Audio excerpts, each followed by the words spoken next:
The end of the Putin regime is associated not only with the poor health of the dictator, but also with the brewing split in the Kremlin leadership. The decision to unleash a full-scale war against the Ukrainian people exacerbated the economic, social and political situation of the Russian Federation. The lack of victories on the battlefield indicates that the war is pointless to continue, and the Russian elite understands this. It is quite possible that this is no longer Putin's reloading of personnel. They themselves are already beginning to move someone in the clan struggle, and Putin, unfortunately or fortunately, begins to take the role of an observer. So far, he hasn't been touched yet, but in my opinion, Putin is losing power and ceases to be a real owner in his environment. Gennady Gudkov, Russian opposition politician, in an interview with Обозреватель. The full-scale Russian war was just the trigger for an anti-elite request in Russia that had been dormant for years. Experts say the crisis began back in 2012 after Putin's May decrees. They were supposed to increase the competitiveness of Russia in international markets, improve the standard of living of citizens, accelerate the growth rate of housing construction and the development of other industries. But the economic crisis and Western sanctions imposed after the annexation of Crimea have made the May decrees difficult to implement. I think that from about that moment, an anti-elite agenda began to mature in society,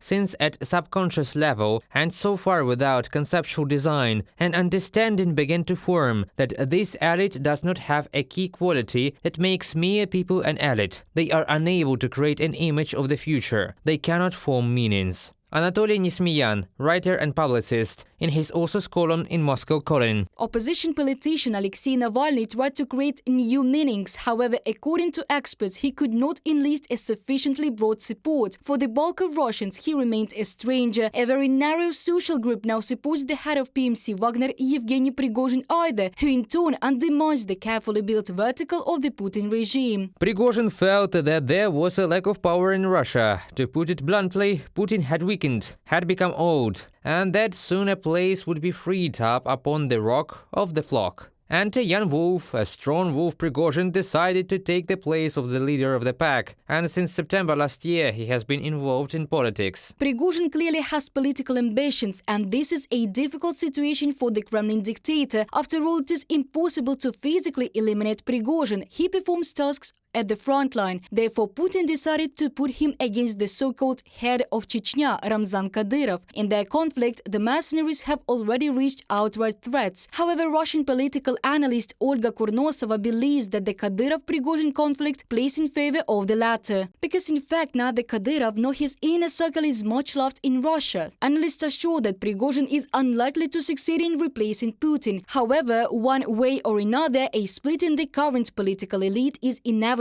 First, this elite is doomed. The question is tough, either it or the country. If it could create a mechanism for changing power, then its departure from the political scene would be relatively mild. Very relative, of course, since with the power they would have lost most of their property. But with the current introductions, it will still be removed, but along with the property, a large part of them will perish. Anatoly Nesmeyan, writer and publicist, in his author's column in Moscow Calling. A change of power in Russia is inevitable. Signs of instability are already clearly visible, but now there is no force that can reform it and bring the country to a new level, experts emphasize. Reported by Diana Kolesnik, Yulia Granovska, UATV News.